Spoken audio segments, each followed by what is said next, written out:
Good morning. Everybody have fun last night? I barely had fun. Like, I was right on the cusp. I don't know.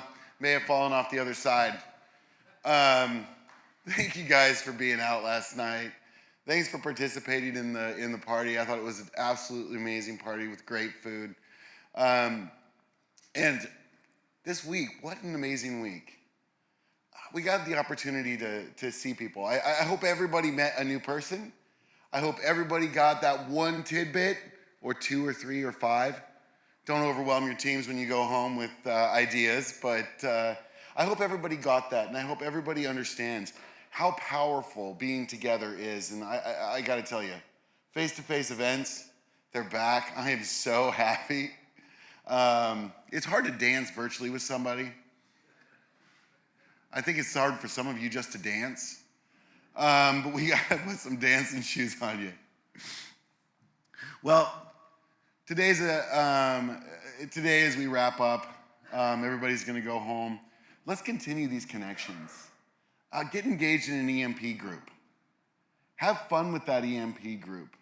Continue the best practices. Maybe have a wrap-up session with them. Get together and say, hey, listen, what did you take away from this? What did you take away from this? Maybe you didn't go to all the sessions, which reminds me, we have that virtual pass. So if you didn't go to the session you thought you maybe wanted to, get the virtual pass. The content's gonna be up a while. You can still network through the app. So all of this stuff is available to you. Use the technology, engage with your peers, engage with the vendors. I got a lot of fun last night with them. And that brings us to this year. It takes a lot of volunteers to put this thing on. And we get the opportunity every year to honor a volunteer that has gone above and beyond. And so this year with the Sarah E. Jackson, we get that same opportunity. Here to talk about that and to introduce that is a sponsor. This thing is put on by sponsors, so we just want to make sure everyone understands that. This one has continued to increase their participation, and we're very excited to welcome Telguard to the stage.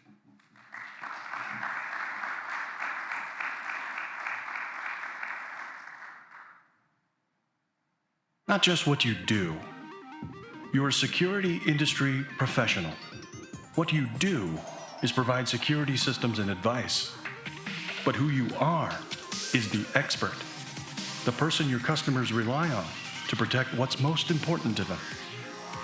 What we do is manufacture cellular alarm communicators and provide reliable signal transmission service. We're known for groundbreaking product engineering and world-class customer service and tech support. Because who we are the ultimate alarm communication experts. With Telguard, you get a UL-listed universal alarm communicator that's quick and easy to install and activate. One that's compatible with more alarm formats than any other brand. One that uses its own Tier 3 data center to receive and transmit signals in milliseconds across the US and Canada. And one that's backed by tech support that responds within 30 seconds in the language you prefer. Because we know what it's like to be installing a communicator in a Texas attic in August. Like you, we're experts. That's who we are. And spending every minute of every day to protect your customers is what we do. If it's worth protecting, it's worth investing in the best. Telguard, the alarm communication experts.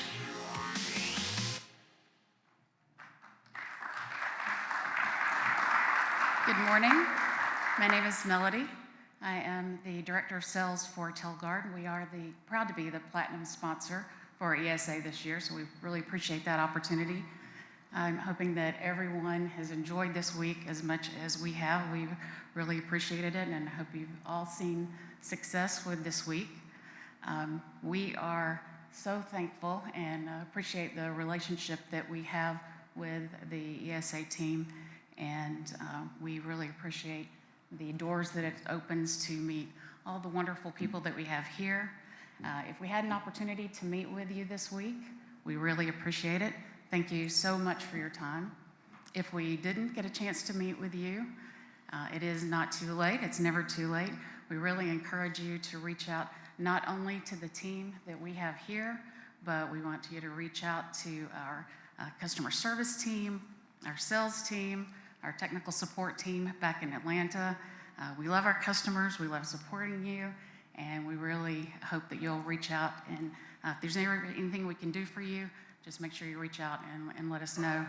I also want to thank this year's ESA staff for not only making this a successful event, but making this event so much fun. So thank you so much to this team here. We appreciate you all so very much. So as a sponsor this year, Telgard does have the pleasure and I the distinct honor of presenting the Sarah E. Jackson Award. So without further delay, let's take a look and see who that is.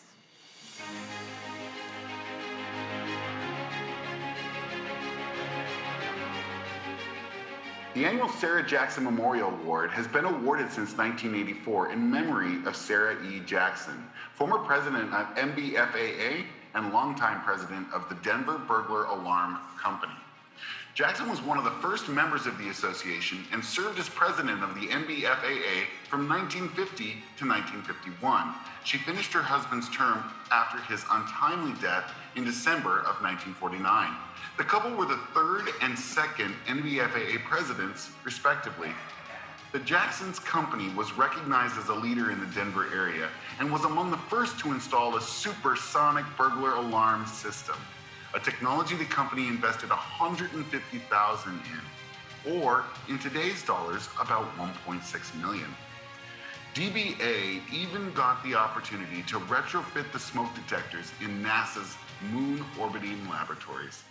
The Jacksons' hard work and success personally were a strong foundation for their service to the industry through the association, where Sarah proved to be a strong leader at the national level, all while taking the reins for the family business. Her leadership, even while she was dealing with the loss of her husband, is a testament to her perseverance.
Thank you. I'd like to thank my friends and family, my rabbi, my cantor. Oh, the beta blocker is not kicked in yet. That was my bar mitzvah speech. Sorry about that.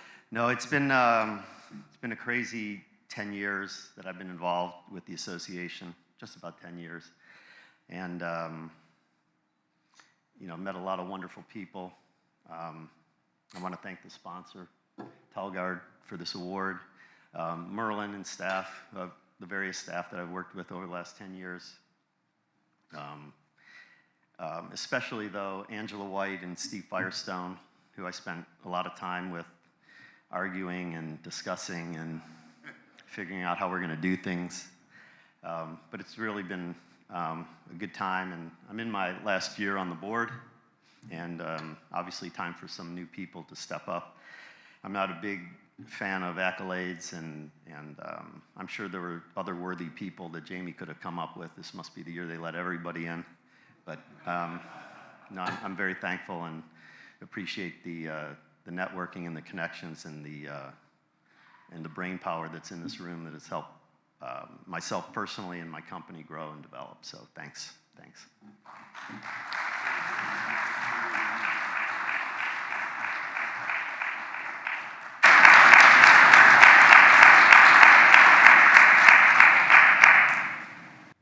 Ivan Joseph coaches individuals and teams to maximize their potential. He's proof that when we help each other succeed, we succeed too. His TEDx talk has over 21 million views. Forbes named it one of the best TED Talks about the meaning of life. As a soccer coach in the U.S., he shattered records, coached national-level players and Olympians, and was named the NAIA Coach of the Year. Ivan is the vice president of Wilfrid Laurier University. He leads the university's efforts to promote interconnectedness and belonging among a diverse student body from across the country and around the globe. He's the author of the best-selling book, You Got This, Mastering the Skills of Self-Confidence. Please welcome to the ESA main stage, Dr. Ivan Joseph.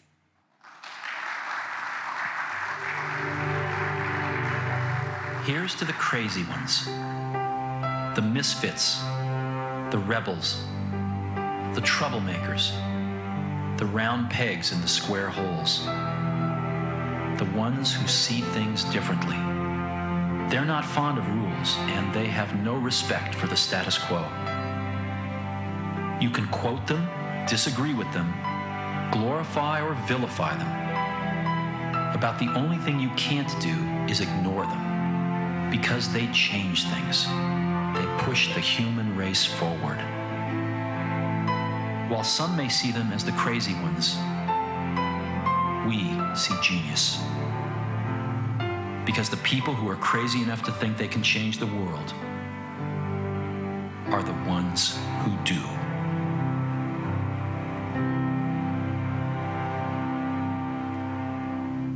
It's one of my favorite commercials.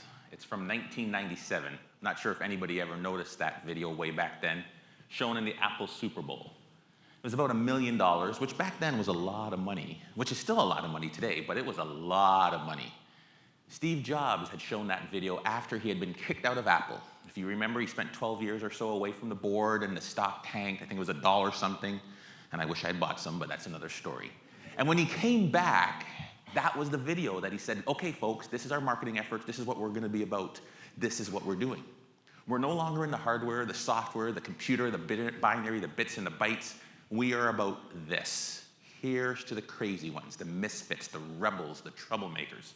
While the words are really powerful, think about the women, the men in that video. Amelia Earhart, Helen Keller, Malcolm X, Martin Luther King, Mahatma Gandhi, all these folks who at one time or another had faced failure, rejection, had stumbled, but all you see is the reputation of excellence.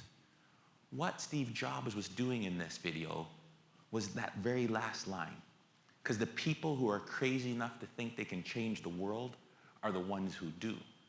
He was communicating the transcendent purpose of the company moving forward. Clarity of purpose, transcendent purpose. It's one of the foundational cornerstones of high-performing teams. I'm going to spend a lot of time today giving you a few nuggets, ones or two, some things that I've learned from my World Championship, Olympic Championship, professional coaching experience, some things I've learned from being a director of athletics and a vice president, but a lot of things that the research will back up. And the number one thing that you need to start with is clarity of purpose in your organization. Be disruptive in the pursuit of change. Skype. Steve Jobs, put a ding in the universe. My wife's hospital, give a damn. If I was to ask you, show of hands or even a finger, how many people are clear on what the purpose of their organization is? Right? Excellent. How many people have it hidden in a binder or put it in somewhere? They do it once a year with their strategic planning process and they don't, okay, then it's done. But here's what I really want you to think about. It's the alignment of purpose, meaning clarity of your own individual purpose as well as your organizational purpose. In that Venn diagram, that spot in the middle, that sweet spot, that's where the excellence happens. What will the research tell you? Creativity goes up, innovation goes up, sick days go down, conflict goes down. Production, profit, the bottom line goes up when there's clarity of purpose and alignment of purpose. You ever hear, that's not in my job description. I don't understand why you're asking me to do that. Because we're not clear on what that alignment is. And we become that rotten apple, that sourpuss, that person that's just toxic, right? The meeting after the meeting person. Can you believe he said that?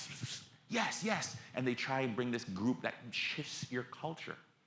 I say this because I was one of those folks. I was a 28-year-old coach who won a national championship. One of my players signs a $1 million contract. At the end of the year, in the president's board report, that fancy dossier that's, ooh, look at all the things we did so well this year. There's nothing about the soccer team. And I'm like, whoa, we just won a championship. I just signed a $1 million contract. I got 5 All-Americans here. What's going on? I go all 28-year-old me to the president. Mr. President, do you not know how hard I worked? Well, thank you. That's nice. That's great. But we really don't care about that. That's not what we're going to focus on. That's not what our reputation is going to be built on. And I went away angry. I went away sour. I went away bitter. Nobody appreciates me. Nobody this. And I became that guy, that toxic, that sour. Well, that's not what I was hired to do. I wasn't willing to go outside and become excellent. I just did good enough. Has that ever been you? My wife slapped me upside the head. Don't ask me why we're still married. And she said, you have just become that guy you don't want to coach. That person you talk about that doesn't get on the bus. It's time for you to go. And I was comfortable where I was. I was the king of my fiefdom there. And it was hard, but it was true. And I left that organization. And I started as a director of athletics in a new role. And fast forward 10 years, and I became the highest paid athletic director in Canada. I renovated a $100 million athletic facility. I did all these amazing things, not because I was great, but because there was alignment of purpose. The boss and the leader in the organization was clear about who they were and what I was about. And because of that, I thrived. And I'm telling you this from 2 points of view. If you're sitting there and wondering, oh my God, am I someplace where I belong? Am I that toxic, miserable son of a gun? Then it's time for you to go. Wait a minute, this is a leadership thing. This is supposed to be uplifting. You're telling me to quit my job? No, I'm telling you to find your purpose. And if you're in a leadership position, it's time for you to move people along. Because personality is stable and enduring, and you can't change personality. And sometimes we forget about this. I tell people often, you can't push a rope. And so make those tough and hard decisions. I'm not saying you don't performance manage people. I don't say you don't have the right conversations, you don't do all the coaching, all those things. But after a while, there's a time when you know that there's no alignment, move them along and let your organization become excellent. I start here and I spend a lot of time on this because all the other things won't matter if this part isn't there. I show that video at the beginning of every organization, every coach, every team, every bit that I lead, because this is where I call about recruiting on the front end. If that video resonates with my folks, if that video says, yeah, I want to be a part of that, then I know I have the right people up front. Okay, enough about that, because I was like, okay, I don't know what my purpose is. How many people know what their purpose is? Their North Star, their guiding light, what they're about. I am an educator first and foremost. That's mine. Let's do a little exercise. We'll do it in teams. You've got some groups around the table, if you wish. I'm going to give you a minute. I'm going to give you a minute, and I'm going to ask you to share 3 questions. But in the first minute, this is the question I'm going to ask you to change. We'll do it in groups of 2. If you're at a table with 3, we'll make it work with 3. But if you're there in the 3 and 3, just turn and have a partner. And here's the question. What's the most important decision you've made in the last 12 to 18 months? If you were to ask me that question, it would be, okay, I packed up my family, and I left my job as a vice provost at a major U15 school. In Canada, U15 is the equivalent to saying Ivy League. I was at a Dartmouth, a Princeton. I took a $20,000 pay cut. I lost $100,000 on my house. I left the job. I was just getting in my rhythm and moved 18 hours and took a lateral job. Whew, that really turned my life from the left to the right. I want you to share your most important decision with your partner. I'll give you a minute, and then you'll hear me say, tweet, tweet, tweet, and then it will be the other person's turn. And then I'll say, come on back, and it'll be a little rumble, but we'll come on back, all right? Share something that's important. Don't, oh, I bought the Honda Odyssey instead of the Toyota Sienna. That's not what I'm talking about. I'm talking about a decision where you just pivoted and went in this direction. Do you get it? Go. 1 minute.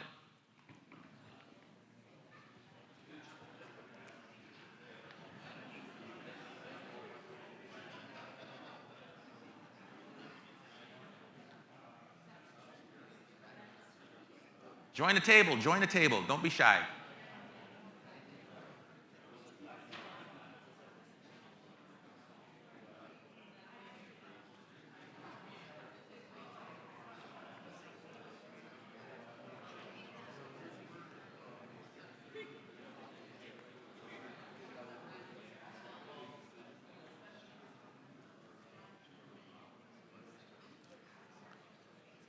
1 minute remaining. 1 minute remaining. Roughly. Am I going to be able to get any of those pictures? Oh.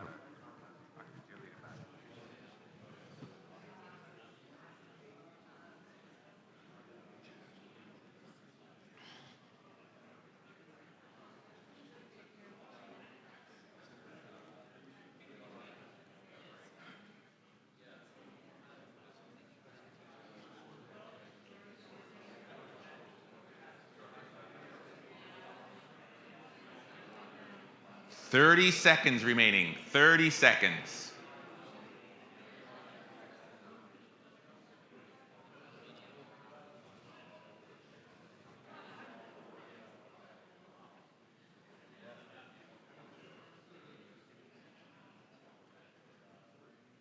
Tweet, tweet, tweet. Come on back. Second part of this exercise. Second part. Now you're only going to get 30 seconds for this part. Is I want you to tell me why you made the decision you made. Why you made the decision you made. You guys may have already got there, right? But here's the catch. I don't want the long, meandering, rambling why. I want only 7 words why. So again, I packed up my family. I sold my house. I lost money, blah, blah, blah. Why? And I also don't want the public why. The public why is this. It was time for a new challenge. Public. I want it to be your authentic and vulnerable and truthful why. And my authentic, vulnerable, truthful why, if I wanted to change the tone and tenor, was I wanted a seat at the table. Whoa, that changes it, eh? You may not feel comfortable with the people you are, so you decide. You can give them your public answer, but in your mind, I want you to have your truthful reason. 30 seconds. Go. 7 words. I see some of you counting with your fingers and toes. If you get to your toes, you're past the 7.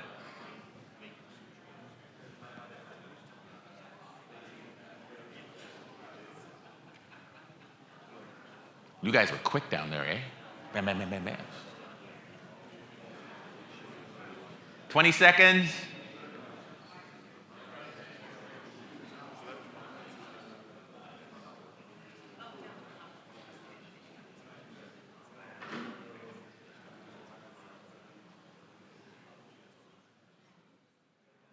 Ten seconds.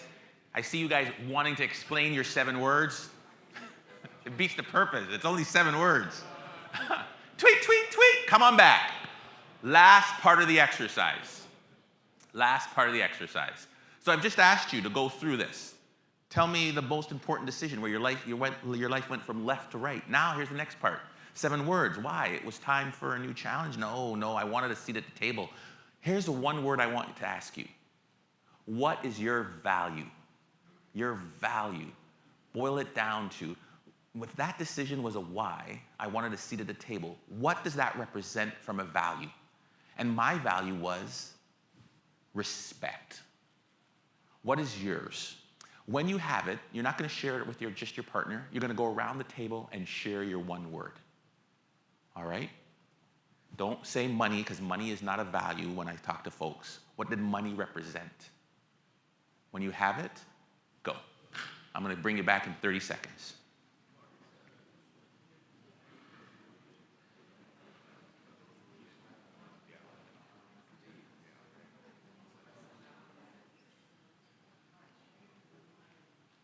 $15 seconds.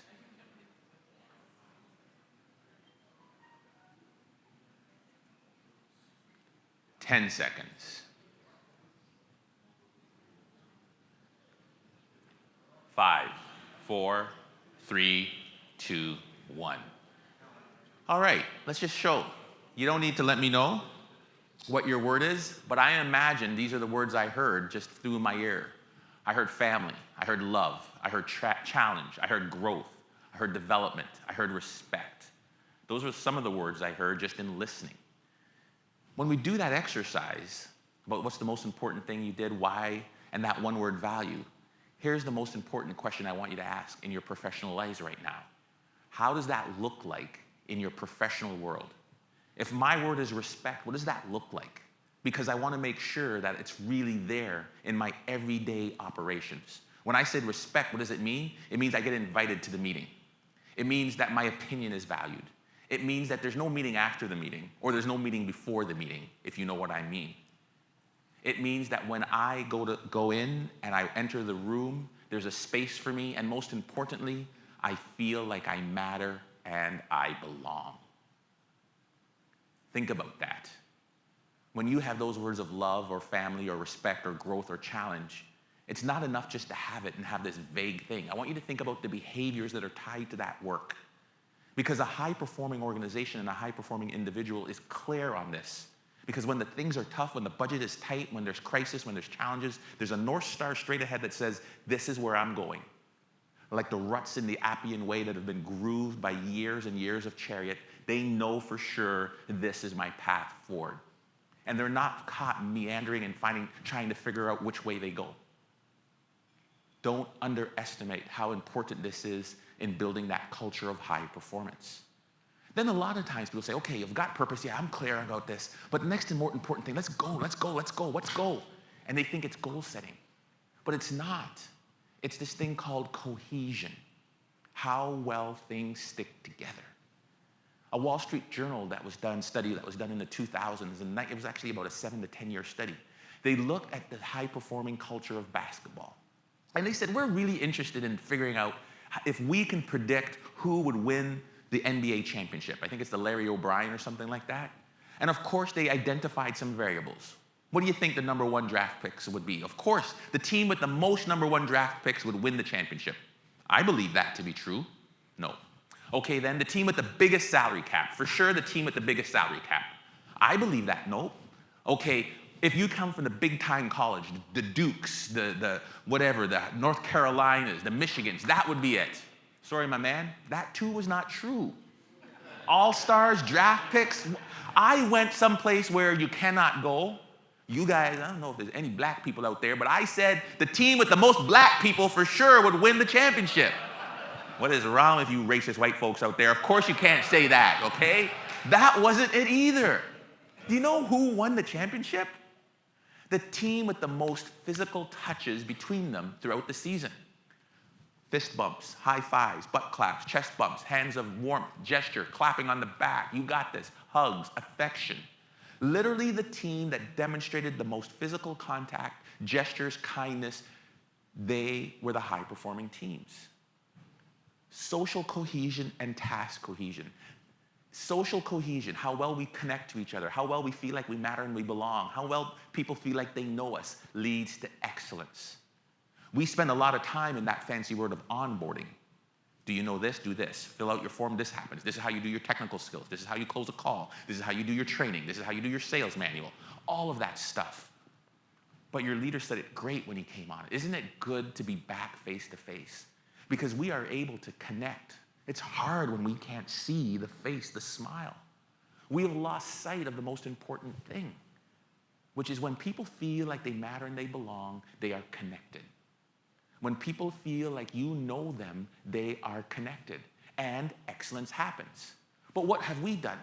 In the times of crisis or urgency, we go right to it. We're ready to go. Let's go, let's go. I was renovating Maple Leaf Gardens. Does anybody know what Maple Leaf Gardens is? Big, fancy, original 6 arena. I was charged with renovating this building, okay, and we had to spend so much money by a certain amount of time. Literally had to spend $20 million in 9 months in order to get a matching grant from the government. And so we had to get to it. There were thousands and thousands of decisions to make. It was a 300,000 square foot building. Oh my gosh. And so I went to it, and then I saw morale started to go.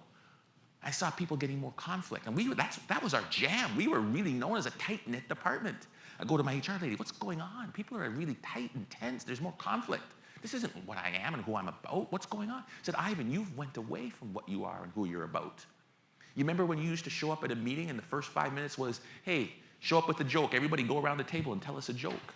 Hey, what's something you're proud of achieving? Go around the table. Hey, we're canceling this meeting. We're just going for ice cream. We'll just do the last 15 minutes. We'll walk and talk as we go get ice cream. People love those things. We've lost sight of that, and we don't feel like we're connected. And the morale went like this. When's the last time you recognized and spent time asking somebody, how was your weekend? When we know this, how it translates is if Sally here shows up with 2 coffees in the morning, don't ask her any questions. She's had a tough day, all right? Hey, if Bob shows up and then you're doing a presentation, wait till the end. He doesn't like his questions in the middle, all right? Never surprise Fred with a spontaneous question. What do you think, Fred? Fred wants to know that question the night before. We know all these people that have these hidden quirks and tells, don't we? I remember this coach has come in this one time, and I was a young something, 30-something old, and I had to lead my first person. He was a 50-something coach.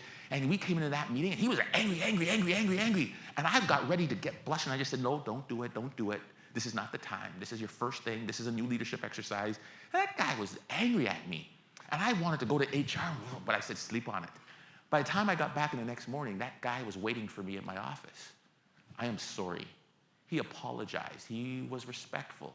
It was a good lesson for me to learn. Because again, he blew up about 8 months again later. Not like the same, and I just, yep, okay. The next morning again, he showed up.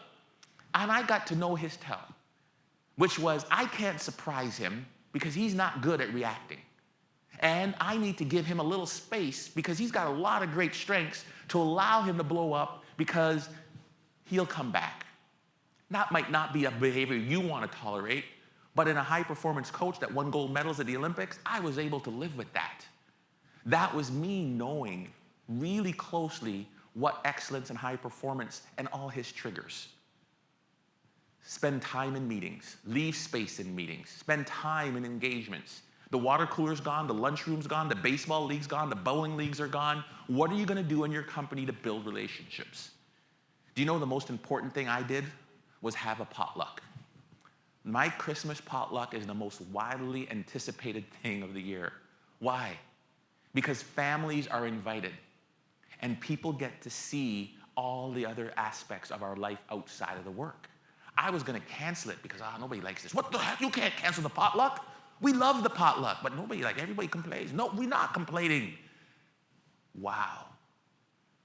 Think about what you can do to intentionally build relationships and connections and watch your performance soar. Now, how many people know the principles of goal setting? Smart, right? I'm going to assume that you are because you're a high-performing organization, specific, measurable, attainable, realistic timeline. Okay, right? Got it? Do I need to go over it? Should I? I'm looking at you. Give me a one-eyed nod. We got it. All right. So I'm just to make sure, it's not good enough to say, I want to lose weight, right? That's not a great goal. I want to lose 10 pounds at the end. You guys got that. I want to build my profit. I want to increase my net worth. I want to close more sales. No, right? Always has a number, always has a timeline, all that stuff. I want to get past that. What I want to teach you about is the process of goal setting and the problem with distractions, as well as the internal competition that we don't think about. How many people have their goals put up on the wall somewhere up there and everybody says? Okay, how many people have, only one guy, at least you want to send. How many people at least have quarterly meetings where they go over goals or weekly meetings? Yeah, okay, more folks. How many people do nothing with goals? I'm like, you got a problem. I don't want to say anything. Don't put your hand up though. All right? Okay, so everybody does that. Here's the piece that nobody understands. We put a nice big goal up. I have this exercise. When we do a goal-setting workshop, and I say, okay, everybody's got their goals, they understand, they've got them, they've all met the principles, great.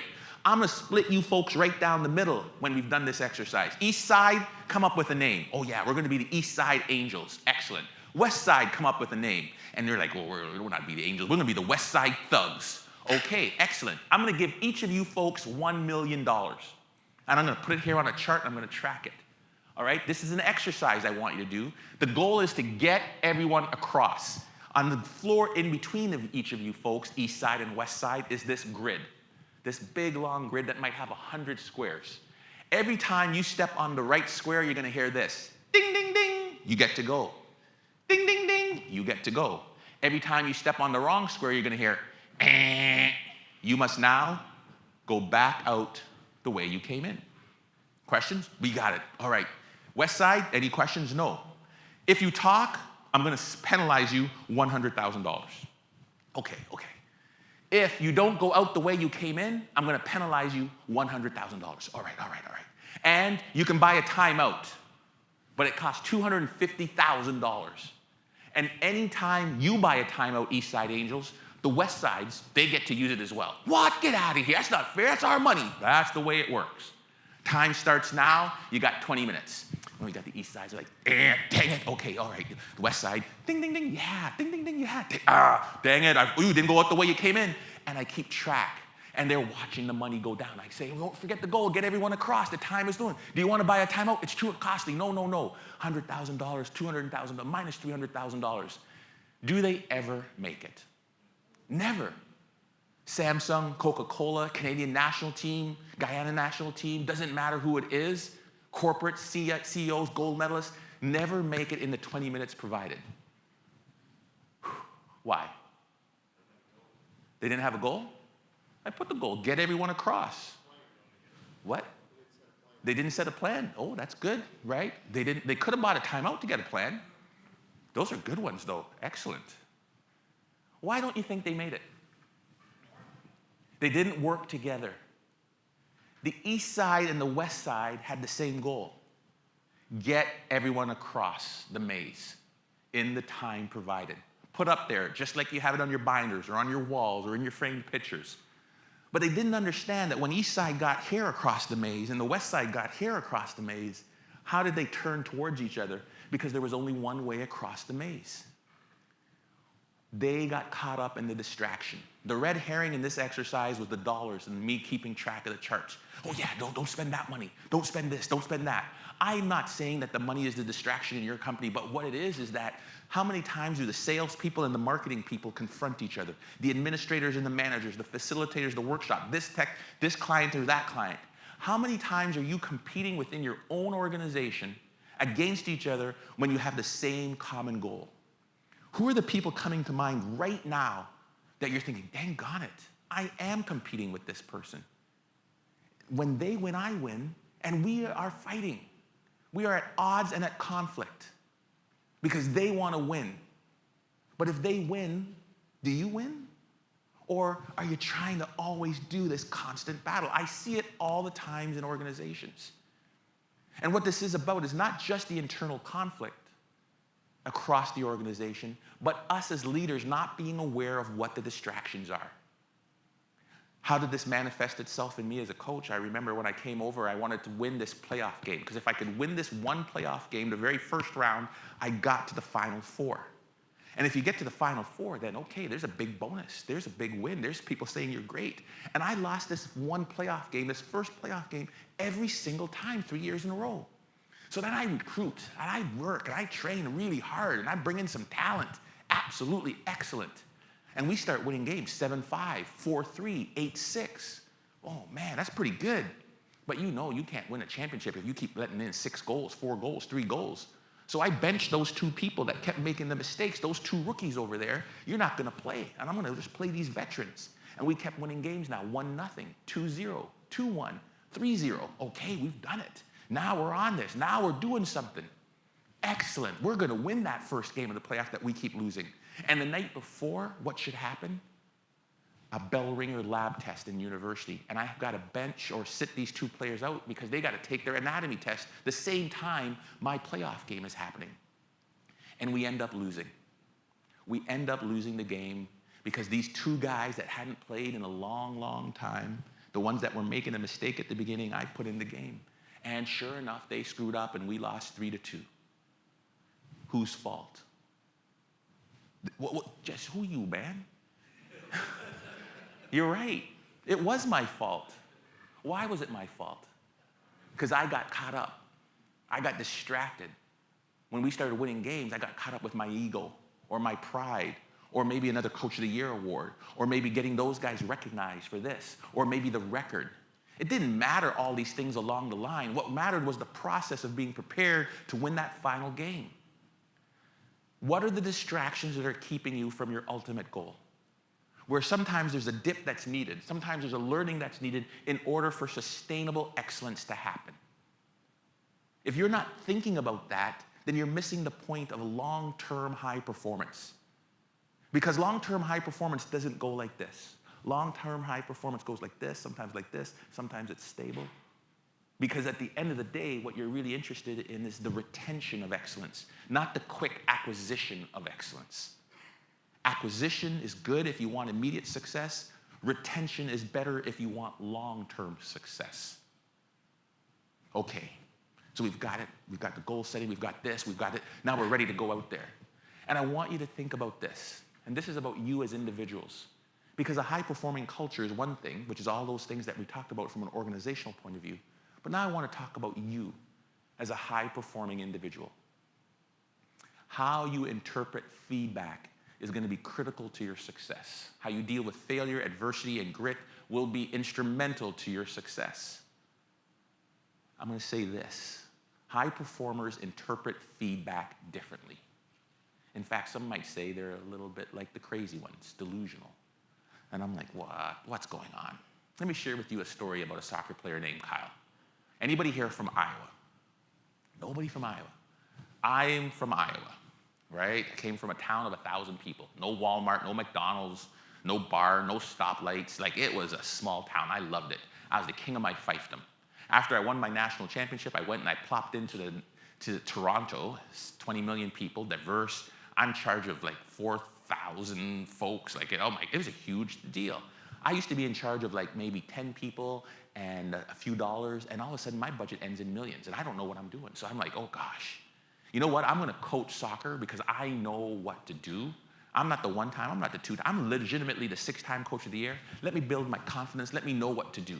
And so I start coaching soccer because I think I can turn the ship around and elevate the whole brand of the university. And in those 5 years, or in those I'll say maybe 5 weeks, I lost more games than my previous 5 years combined. I was embarrassed, ashamed, humiliated. I'm like, oh my gosh. And I could feel people looking at me. What do you think you now, slanky American guy? It ain't that easy over here. We told you this is why we can't win here. This is why you got the job, because nobody else wanted it. And I was feeling the pressure. And I'm practicing one day. I'm like, how am I going to get out of this? How am I going to get out of here? And out of the bushes, the woods, there's a little field with pine trees around it. This guy saunters in. Coach Mann. He's this gentleman, physical specimen, black guy from the Caribbean. He's got a bicep on top of a bicep. He's got a pectoral on top. He's got quadriceps. His shorts are too small. His legs are bulging. He goes, I want to play for you. I read about it in the dream board. I put it on The Secret. I put it on here. I saw your TED Talk. Let me help you win a championship. And I'm like, yes, thank you, Jesus, as manna falls from heaven. Because I got these skinny, noggin-legged guys here that can't do anything. He shows up to practice. What's your name, son? Kyle.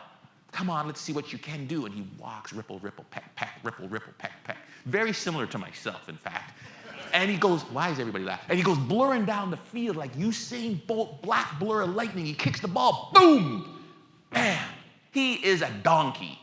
I'm talking terrible, like upside down spoons on his foot, like a cloven goat hoof. I'm like, oh my gosh. And he looks at me with these big puppy dog brown eyes. Coach Mann, did I make the team?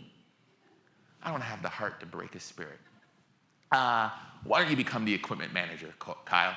I got kids. I can't do it all the time. He washes socks. He cleans balls. He carries stuff.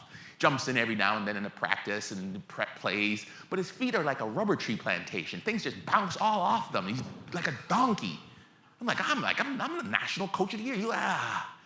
He shows up after all the summer long. He works really hard. He gets in there again, and he tries out for practice, much improved. His effort, his commitment, his dedication. And guess what? He still doesn't make it. You guys all want a Rudy Notre Dame happily ever after story, don't you? It's not the way life works. Kyle, it's just not going to happen today. Coach, what do I got to do to make this team? I got a stud over here that's an all-Canadian. I got a young recruit here that's better than this guy. And the captain that's coming here, he's going to play pro next year. It's almost impossible for you to make this team. What do you think the high-performing mind hears? From Dumb and Dumber. But you're saying there's a chance, coach. I'm like, that guy is delusional. I cut him once, I cut him twice. Thank God he doesn't come back the third year. The fourth year, I'm looking for a player. I call up a club coach. And I know center backs. Every player I've ever coached, it's my position, it's my bread and butter, has gone on to the next level. Coach, can you send me a center back? We're down some people. Yeah, I got three. I'll send you one. I only need one. I'll send you three, you choose. I remember clear as day, I'm sitting at Lamport Stadium, and imagine like, silhouette and like a lightning and strobe light, but you can't really see because it's so bright. And in my mind, I heard a little less conversation, a little bit of action, and an MTV music of this 3 guys coming, a little bit pum-pa-dum, pum-pa-dum, pum-pum-pum. And then the music opens, the light opens up, and guess who it is? Kyle. I cut this guy once, I got this guy twice. I don't have the heart to cut him 3 times. God dang it. But Canada is a land of opportunity, all right? That's what we got, Texas, a land of opportunity. Everybody deserves a chance. 50 people down, 25 people, he's still there. 25 to 15, he's still there. Down to 10, down to 3. I'm gonna choose 1. Kyle's still there. And after all his work and effort from 4 years, guess what? He still don't make it. You are the truth. I don't gotta tell them there because they're all looking at me like little birds, right? I'm like, okay, we're gonna play Syracuse. I'll call one of you, just remind you that, okay? Okay, let me just remind you, I'm gonna put in the parking lot all my accolades. 1 time, 2 time, 3 time, 4 time, 5 time, 6 time, right? World championship, okay, yes. Olympic gold medal, check. Olympic World Cup qualifiers, check. Blah, blah, blah, blah, blah. Put it in the parking lot. I'm also, Dr. Joseph, incredibly cheap. Before I cross the border, I'm ringing the number because I don't want roaming charges. Ring, ring, ring. Coach Man, I made the team. In my panic, I called the wrong guy, tried to avoid it, and I don't know what to do. This is the truth, guys. Meet us in Guelph. And Mike's like, what? Yes, we'd like to take a longer look at you, Kyle. My assistant's like, what is wrong with you? What am I gonna say? No, I pranked you by accident. Sorry. All right, I didn't know. I had a moment. We all are only human. I call up the right guy, long story short. We play Syracuse, we don't smell the goal. We lose 6-1. Oh my gosh. But that's not the worst of it. My big-time center back is out with a head injury. He's out for the year with a concussion. We bounce back, we play Hartwick. My starting center back, knee injury. He's out for 2 weeks. It's a true God story. The night before we played Guelph, my starting center back, who's a stud, who's better than all of them, food poisoning. I got to play in this exhibition game, and I've got no choice. I look down at the bench. I got a guy with flies flying around him like Pigpen from Charlie Brown. Who am I going to put in? I put Kyle in, the guy I don't want to be in there, the guy who's no good. I'm like the 6-time coach of the year. This guy is going to be a mess.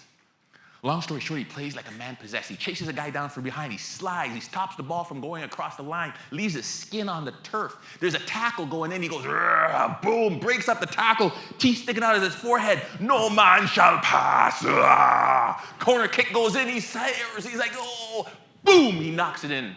Goal, we win 1-0. Kyle, the crowd goes. They carry him off the field. I got no choice. He got to make the team. What am I going to do? Oh my gosh. In my 25-year coaching career, I've only had 1 undefeated season. It happened to be the very first time a Ryerson Rams team was ranked number 1 in the country, and also the very first time we qualified for a national championship. Guess who my starting center back was that year? Kyle. Whew. What's the moral of that story? And nobody say or think what a poor judge of talent I am. Determination, effort. Some people might say Kyle wasn't delusional. For me, the truth of that is who do you give your power away to? How many people have you let take you away from your goals, from your opportunities, from your harebrained ideas, from your innovation, from your things? An ex-husband, an ex-wife, some partner you don't believe in, a cubicle mate, the lady from Hy-Vee or the grocery store, the post office person. Who have you given your power away to? The people who tell you can't do it, it can't happen. If there was anybody that should have told Kyle, you're not good enough, it should have been this blah, blah, blah, blah guy. But I was wrong. There's 2 pieces I want you to hear there. There was a piece about Kyle saying, who do you give your power away to? And then there's another piece that says, I needed to admit that I was wrong and let go of my ego and hubris if I wanted a high-performing team. Kyle did not give his power away by how? By getting away from the people who will tear you down, by not letting my words influence his thoughts, his beliefs, his actions. I want you to think about this negative people, this negativity. We all know those people. You can't do this. They're toxic. You're just like this. Sometimes they're in our family, sometimes they're in our teams, and we have to figure out how do we create these barriers that will stop them, that will limit their interaction. Because there's this self-defeating behavior that will start to spiral us down. and we won't be able to accomplish what we need. And if we're not careful, we'll take that on. We're nervous. They don't think I got this. And they're like, okay, I can't do this. I can't do this. Okay, I can't. It's not going to happen. Get away from those people. Who are they? And I'm not saying you got to live in this warm and positive toxic or positive toxicity or this negative critical piece, but I want you to discern between negative and critical feedback. Negative people tell you what's wrong, why it won't work, what's happening. Critical people, what's wrong? Have you thought about this? This isn't quite right. Have you thought about this? When you're negative, you're destroying hope and optimism. You're taking away that glimmer of a path forward. And when you're critical, you're giving them that hard, tough feedback that's genuine and authentic, but you're also telling them and showing them an opportunity, a glimmer, a possibility. It's theirs to choose, but you're making sure that it's front and center. The whole negativity influences how and where we think and how we perform. I've asked Melissa to come up here to me to demonstrate how positive mindsets really impacts your performance. Melissa, give her a ripple. Oh, it's not even a handheld. It's on a cord. Look at this. I learned something. Check 1, 2. Come on. Oh, I thought you were going to go back to your high jump days. I've asked Melissa to share with us something she's proud of accomplishing professionally. Not me, this crowd. So me personally, or been a part? You or anything that you've done. Yeah, you personally. Not to me, though. Your new friends, yes. I personally, in a professional manner, I guess when I became CEO of our company that my dad started, so that was professional accomplishment. Nice. And what role did you do in that? To get to the... Yeah. Yeah, I worked hard for many years in different areas of the business. How did it feel the very first day that announcement came out? Well, it was a little conflicted at the time, but it felt good just to be valued and have that, opportunity to take the company to the next level. Nice. And clearly you're very successful. Try to be. All right. Hold on to that. I want you, don't go anywhere, put your feet shoulder width apart and hold out either your right hand or your left hand, whichever is the strongest. Come right here in the center. Come on, right here. Right hand or your left hand, right like this. I'm going to push it down. Don't let me push it down, right? Okay. Oh, you're stronger than you look. I haven't started pushing yet. Pipes easy, right? Ready, set, go. Okay, easy. You've been working out. All right. Now I want you to share with us a moment that you screwed up, a moment that you're embarrassed about, you don't really want to share, but you're going to share it here. I didn't even prep her for this one. You got it in your head? Personally or professionally? Professionally or personally. Where I screwed up? Yeah. Okay, hold. You got it? I'm trying to think, but you put me on. I know. I did. Okay, hold it. I'm still thinking. Don't worry. Pause. Here's the one. You're not going to really share it. I just want you to Okay. that moment that you thought about the last time you were really, really devastated. Right? Okay. Hold your head. Close your eyes. Sorry. Hold out your hand and close your eyes. I've asked her to share a moment that's only inside her head, the one that she wouldn't share with anybody, and hold up her hand, right? Don't let me push it down and think of that moment. Ready? Go. Wait a minute. I said don't let me push it up. Think of that moment when you screwed up. Ready? Go. Whoa. What just happened there? I just asked her to share a moment of vulnerability just with herself, just to let that whole negative piece. If I was in my lab and I hooked you up, I would see this happen. I would see her heart rate go. I would see her chemicals release. I would see her myosin and actin filaments change. I would see an entire change in this chemistry of her body, and I would see the dopamine levels, the thing that drives innovation and excellence, shrivel up. Does anybody here know Melissa? Yeah. Anybody? Nobody? 1, 2. Give me one compliment about her. Engaging. One more. Thoughtful. Oh, that's very nice. And might I say, very strong deltoid. Give her a hand. Why would I bring her up here to show that? That's not about strength. You don't understand what negativity does to you, how it limits your ability to create, to be innovative.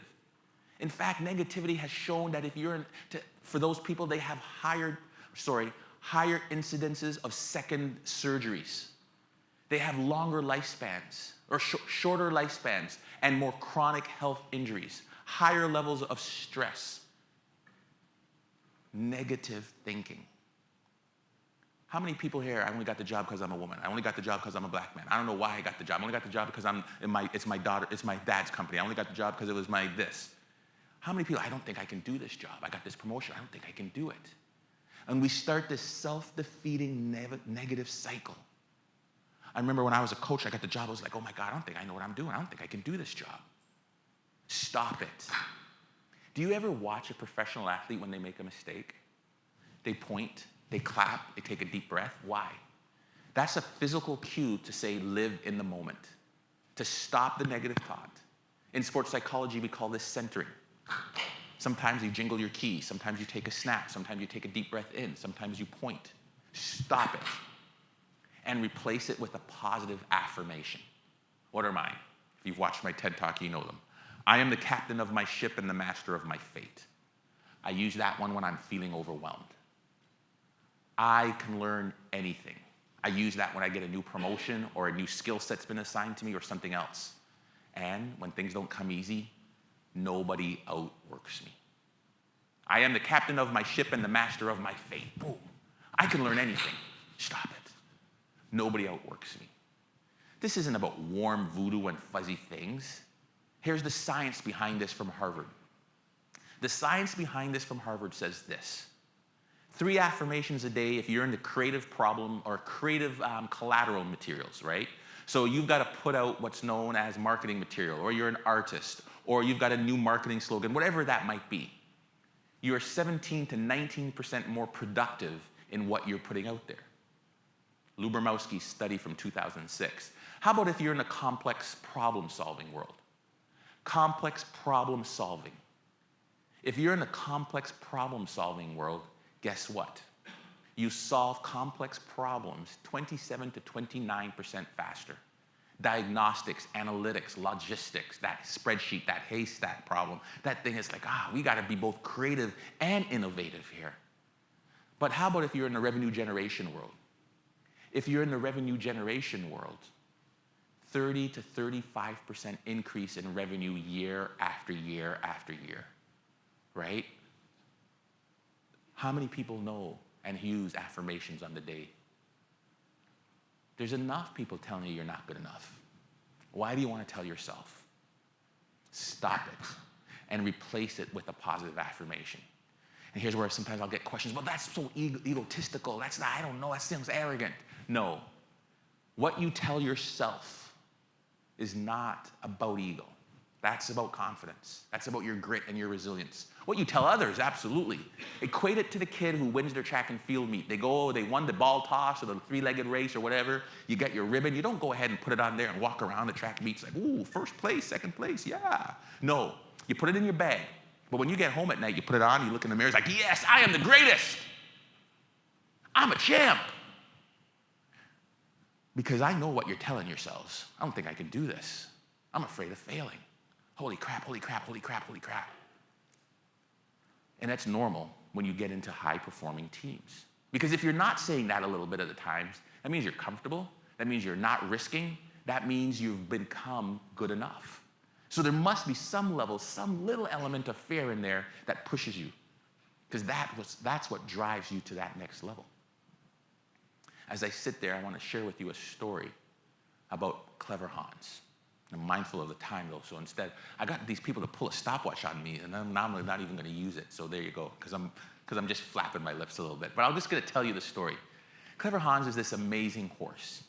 He could read, he could count, he could add, he could subtract, he could do all these amazing things. It's like, get out of Dodge. Clever Hans would be like, what's the horse's name? Like, okay, Clever Hans, okay. Clever Hans, what's 1 + 1? And the horse would be like, nay, boom, boom, get out of here. Clever Hans, what letter is A? And the horse would go over there, and he's like, everybody would be holding up a line. He'd be like, this one, and he'd go to you, and then he'd be like, nay, get out of Dodge. Clever Hans, what's 4 - 3? Subtraction. Clever Hans, nay. This horse was in Germany at the time of the century. Researchers heard about Clever Hans and said, listen, we're going to come and look. All right, we're going to come and look, and we're going to find out what's going on here. And the researchers came. They said, you owner Maxwell von, you wait over there. I got the last name clearly wrong, but it was Maxwell von something. Clever Hans, what is 2 + 2? And the horse would neigh, and boom, boom, stomp his feet every time. The only time Clever Hans didn't know the answer was when? if the researchers themselves didn't know the answer? What's the inverted root of square Pythagorean theorem of 6? Nope, no, nobody knows that. If we, the researchers, were standing behind Clever Hans, so the horse couldn't see us when we were asking the questions, or again, if Clever Hans had blinders on and we were standing to the side. What was that about? Unbeknownst to us, we were telling Clever Hans how to behave and what the right answer was. When Clever Hans said 1 with this thing, we're like, oh my gosh, get out of Dodge, I can't believe it, oh, oh. Or subtly, oh, wow. The flare of our nostrils, the change of our eyebrows, all those behaviors were cues to the horse, and it told the horse how to behave. Think about that as leaders. In the world of sport, we call this the Pygmalion effect. People will always rise to your minimum level of expectations.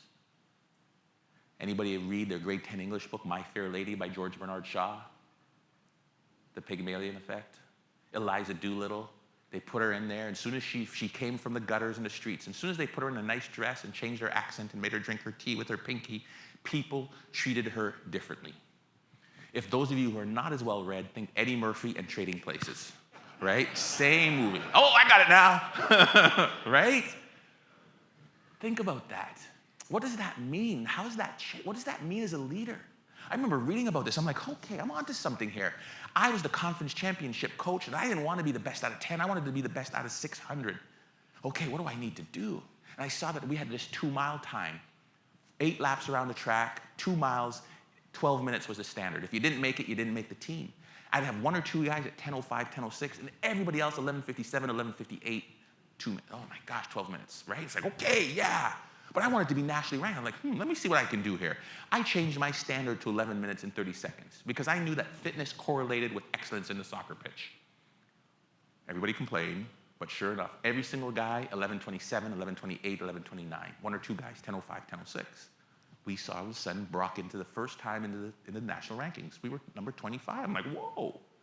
The next year I said, I'm onto something. I'm no dummy. I'm going to make it 11 minutes. Whoa, get out of here. Every single person, 10:57, 10:58, 10:59. 1 or 2 guys, 10:05, 10:06. Whoa. We went number 15 in the rankings. The next year I made it 10 minutes and 30 seconds. This is humanly impossible. We can't do this. 10:27, 10:28, 10:29. With each level that I moved that increment in my expectations, every single person met it and delivered. And watch excellence happen. I thought about this from the cognitive point of view. Because if you're a 17 or 18 or 19-year-old boy, we have the maturity of a gnat. Meaning, the qualifications to play for me or for the NAIA and the NCAA at the time were 2.0, a 50% average. And so guys, when they're a freshman, most of us, we just do whatever, 51%, yes, I'm eligible. And by the time they catch up with themselves in their senior year, they've dug this big hole, it's hard to get them into grad school. And you heard me, I'm an educator first and foremost, so I'm like, I gotta change this. So you know what, in order to play for me, you gotta have, instead of a 2.5, you gotta have a 2.7 GPA. Everybody, like, what the heck? That's not possible. And sure enough, what happened? 2.76, 77, 78. I made it the next year 2.9. I was a little scared. 2.91, I made it the next year 3.0, 3.01, 3.02. I made it the next year 3.25, and again 3.26, 3.27. I didn't change it overnight. Incrementally, I moved it. I put the resources in place. I did the things we needed to do. But each and every time, people met those minimum expectations. In my 25-year career, there was twice that they didn't in the academic piece, and they went to summer school in order to get it. I was able to motivate them with the incentive of performance. They wanted something that I had.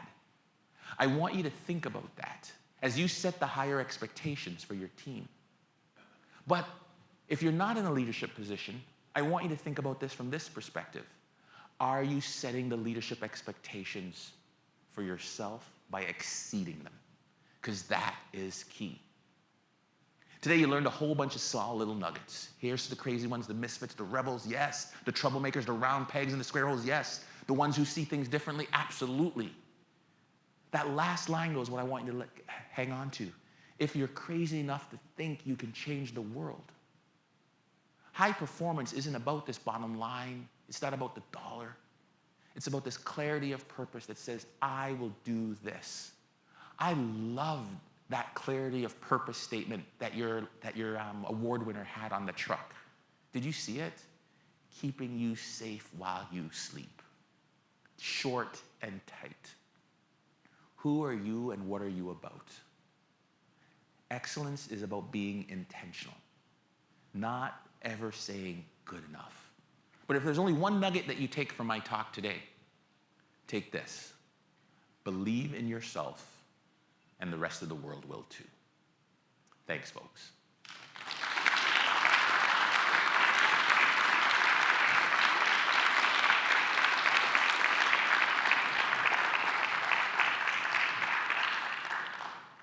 Whew, happy to answer any questions that you might have. Probably went a little over time.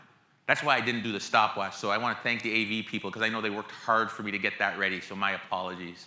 You guys are good folks. Yes, sir. So my brother used to be vice president at Hartwick. Oh. Where you played. Great school. And well, thank God, tell me you said that. Who won? We won 2-1. Hartwick is known as an outstanding soccer school. They're it's a tiny little school of about 3,500, if I'm not mistaken. Yeah. And they're one of the few schools that has a few programs that still participate in the Division I level, known for soccer. He probably told me he won, so thanks for setting it. When you're setting your minimum expectations, like you're talking about the grade point average, obviously you have to stop at some point. You can't keep going to a point we know. So when do you know when you've well answered? It's a great question, and this is the science and the art of it, right? So what I did was I used the environment to benchmark. When I looked at it, I said, here's what Harvard's GPA is. Here's what Princeton's GPA is. Here's what the GPA is of the people that are going into medical schools, physiotherapy schools, teaching schools. And so I used those benchmarks because the end wasn't my level of excellence or my standards. It was, in order to deliver the outcomes I wanted, these are the benchmarks that needed to be hit. And so that's what I used. Because it would have, even if my measure was 290, but it took 2.9, but it took 3.0 to get into the MBA program, I wouldn't be doing them a service. Yes, ma'am. You were talking about earlier with the social and the task cohesion, and now coming out of like COVID, how do you recommend doing that with your teams, kind of to have that, we can't be hand touching and all that stuff now? It's a great question. So some of the things we did before that, let's say I have a meeting that starts at 4 o'clock, it goes 4 to 5. The first 10 minutes of my meeting are never about the meeting. I always make sure it's either a coffee or a donut or something, right, for a lot of my hour meetings, right? How about a half-hour meeting? I leave the first 5 to 7 minutes always for an intentional question that I'm asking, an intentional question. And some people don't like that to be surprised. So I would say, and some certain folks, the question today is, folks, come prepared to share something you're proud of achieving. Hey, folks, come prepared to share a joke. Hey, folks, whatever that is. But I deliberately leave time. A lot of my meetings start with kudos and celebrations, where everybody has to take a turn and go around and either announce something they're proud of achieving from somebody from their team, right? Those things don't happen by accident. Sometimes I have a meeting that's a 4 o'clock meeting or a 3 o'clock meeting, even during the time of COVID. One of the things I did during the Zoom world is we had a meeting and I could tell my people were working really hard. And if I gave the people that time off and canceled the meeting, you know what they would do? They would just do more work. So we showed up at the meeting, and I had a surprise person come in who ran a guided meditation session. Their only request was you couldn't take your camera, you couldn't leave, you had to be in the meeting, and they literally walked them through, lay on your back, close your eyes. And for 30 minutes of that hour meeting, the first 20 minutes we did work, and then we did this, which was a guided meditation and relaxation. Some people fell asleep, some people did nothing. It was excellent. A couple other times during these Zoom meetings, we have game time. How many people have just used their day in business time to have game time? This is what the purpose of this is. Here's the science behind it. When you have a game time or something that makes people engage themselves and laugh, what happens is they release dopamine. Dopamine is that accelerant, that happiness gene or button, like think about Fast and the Furious, zoom. It's that chemical that says zoom. And what dopamine does is it increases hope and optimism. Hope and optimism is linked to innovation, it's linked to high performance, it's linked to critical thinking. So this is the science. It's like, okay, you want people to laugh at work because when they laugh at work, they feel more comfortable, dopamine is released. We want more dopamine because it leads to hope and optimism, which leads to innovation and excellence and higher critical thinking. Do you know that if you use a gratitude letter where you read and appreciate somebody and read that letter to them, they would have an immediate spike of dopamine right after, but your dopamine would be higher than the person's that you read that letter to. And they have found that if they come back 30 days later, that dopamine level is still elevated in your body. Here's the science behind dopamine, and finally, as you age from 25 on, your body stops producing the same high levels of dopamine it did when you were 15 or 16 or 19. You become less happier. You become less hopeful and optimistic. This is where the term grumpy old man comes from. And so we have to do things to increase that level of dopamine, right? Whether that's get with hobbies, whether that's find friendships, whether that's engage, whether that's find jokes. That's a long answer, but that's how important cohesion is in the culture of high performance. You call somebody else a grumpy old man right in front of you. All five of them look at It's a sensitive subject around here. Well, I think my work here is done, folks, unless you have any more. No. Going once. If you have any questions, you can just always follow me on Twitter, LinkedIn, Instagram, reach out. Sometimes I'll get lots of questions about how to build confidence in employees who are struggling, all that. And I've got a whole bunch of free exercises I'll send along to you as a courtesy of booking me. So I'm happy to pass those along.